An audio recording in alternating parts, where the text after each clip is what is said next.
안녕하세요. 이야기 드라마 치료 연구소 이드치 연구소 직영주를 대신해 진행을 맡은 인공지능 성우 준상입니다.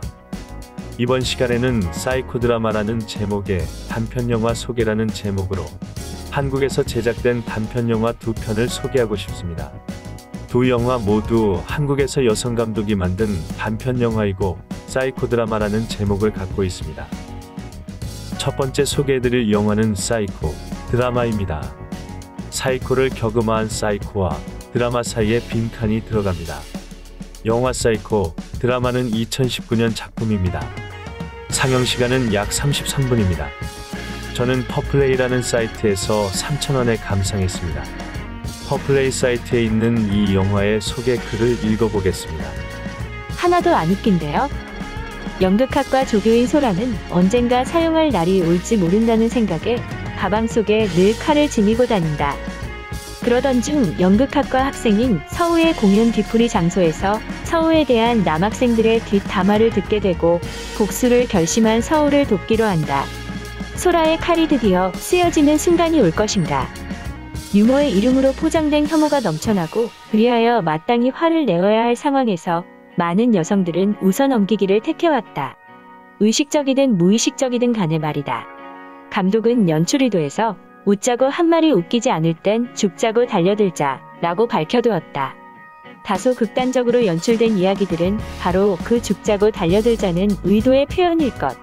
모든 여성들을 대신하여 소라가 준비한 시원한 복수극. 영화를 보며 함께 연습하자. 하나도 안 웃기거든요. 이 영화를 감상한 소감은 다음과 같습니다. 왜 제목이 사이코 드라마인지 모르겠고 죽자고 달려들자는 의도의 표현도 모르겠으며 하나도 안 시원합니다. 이 영화에는 심리극 장면이 나오지 않습니다. 후반부에 사이코 드라마라는 이름의 연극 공연 장면이 나옵니다만 제가 아는 심리극과 전혀 관련 없습니다. 만약 영화를 제작하기 전에 미리 감독이나 작가가 저에게 사이코 드라마에 대한 자문을 요청했다면 저는 마지막 연극 공연 장면에서 심리극과 연결될 만한 독특한 아이디어를 제공했을 것 같습니다. 가장 많은 아이디어가 떠오른 것은 분신을 활용한 방법이었고 주인공 소라가 휴대하는 칼을 안전한 소품으로 활용하도록 도왔으리라 생각합니다. 두 번째 소개해드릴 단편영화 사이코 드라마는 2000년작이고 영화배우 이선규님이 주연 배우로 출연했습니다. 상영시간은 약 23분입니다. 이 영화를 감상하는 방법은 한국영상자료원에 예약 방문하여 무료로 감상하는 방법과 서울국제여성영화제 홈페이지 아카이브 보라에서 DVD를 구입하는 방법이 있습니다. 저는 코로나19가 마음에 걸리기도 하고 다른 서울국제여성영화제 작품들도 감상하고 싶어서 서울국제여성영화제 20주년 기념 한국여성감독 단편 콜렉션 DVD를 구입했습니다. 왓챠 페디아에 있는 이 영화의 소개 글을 읽어보겠습니다.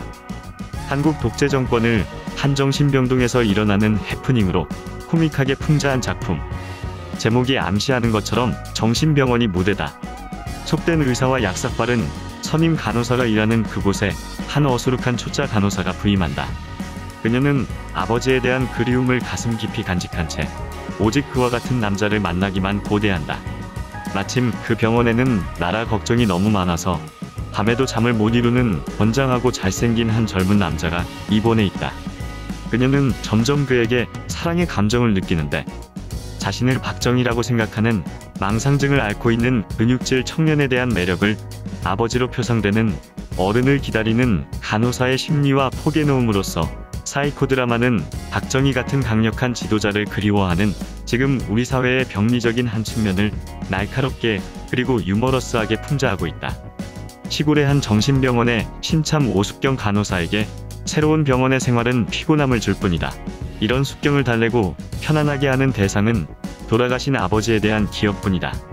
고아의 아무에게도 사랑을 받지 못한다고 생각하는 그녀는 친절하게 자신의 이야기를 터놓는 박동우를 집착의 대상으로 삼게 되지만 어느 날 밤 자신의 병실로 숙경을 초대한 박동우가 서서히 자신을 드러내기 시작하면서 숙경은 절망하게 되는데 연출 의도.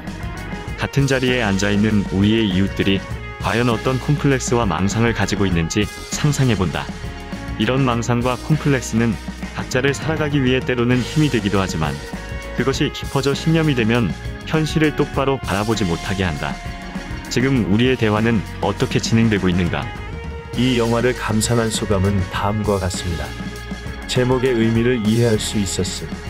정신건강의학과에 대한 오해가 보임. 이 영화는 정신건강의학과를 배경으로 하고 사이코 드라마 무대가 배경으로 나오는 장면이 영화 초, 중, 후반에 한 번씩 나옵니다. 초반에는 역할 바꾸기 기법이 나오는 심리극 장면이 짧게 나옵니다. 중반에는 여주인공 혼자 심리극 무대 위에서 독백하고 노래하는 모습이 나옵니다.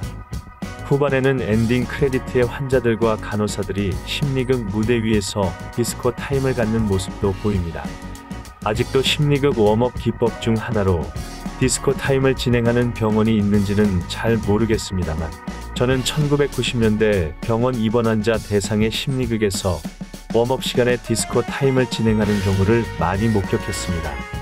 그래서 조명에 더 많은 공을 들이고 조명에 지나치게 의존한다는 생각이 들기도 합니다.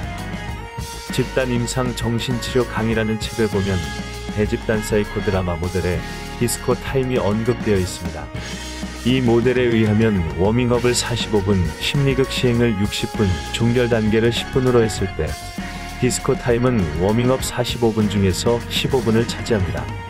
본문에는 이렇게 설명되어 있습니다.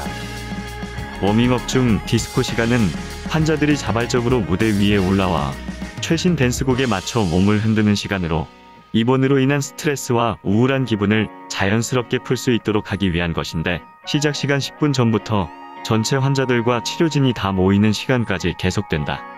저자의 설명에 의하면 대집단 사이코 드라마 모델은 정통 사이코 드라마의 양식을 기본으로 하고 정신병 환자가 다수를 차지하는 입원 환자들의 임상적인 상황을 감안하여 한국 실정에 바로 적용할 수 있도록 개발했다고 합니다.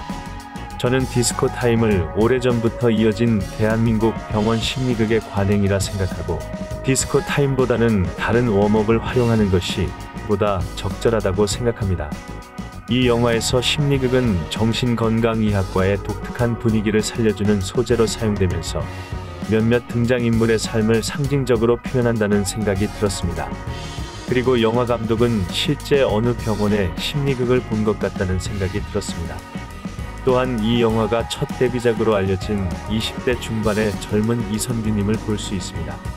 저는 이 영화를 보면서 자신을 박정희라고 주장했던 환자, 자신을 박정희의 아들이라고 주장했던 환자, 자신을 박근혜의 딸이라고 주장했던 환자가 떠올랐습니다. 이 영화 속 안전과 관련된 3가지 장면과 의견을 말씀드리고 싶습니다.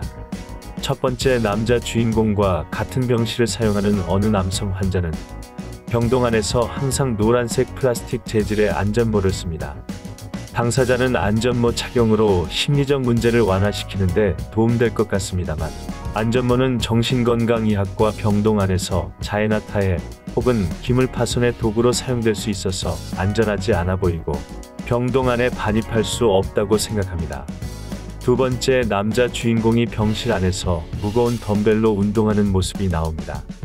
덤벨은 자해나 타해 혹은 기물 파손의 도구로 사용될 수 있어서 안전하지 않아 보이고 병동 안에 반입할 수 없다고 생각합니다. 세 번째, 한밤중에 주인공이 탁구 치는 모습이 나오는데 늦은 시간까지 수면을 취하지 않고 탁구 치는 것은 불필요한 소음을 유발하고 다른 환자들의 수면을 방해한다고 생각합니다. 많은 정신건강의학과 병동에서 탁구대를 볼 수 있습니다만 탁구를 칠 수 있는 시간은 활동 가능한 시간에 제한된 것으로 알고 있습니다. 이상 사이코 드라마라는 제목의 단편 영화 소개라는 제목으로 한국에서 제작된 단편 영화 2편을 소개했습니다. 앞으로도 기회되는 대로 대중매체를 통해 알려진 드라마 치료, 심리극, 사이코 드라마 관련 콘텐츠를 소개하겠습니다. 질문이나 의견 있으시면 댓글이나 이메일 부탁드립니다.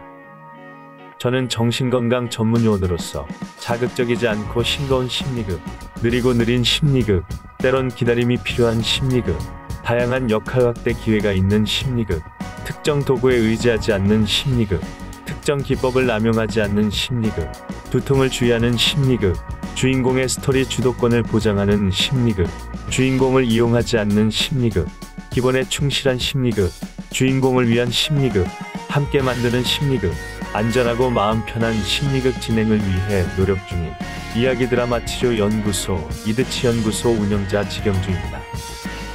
끝까지 시청해주셔서 감사합니다.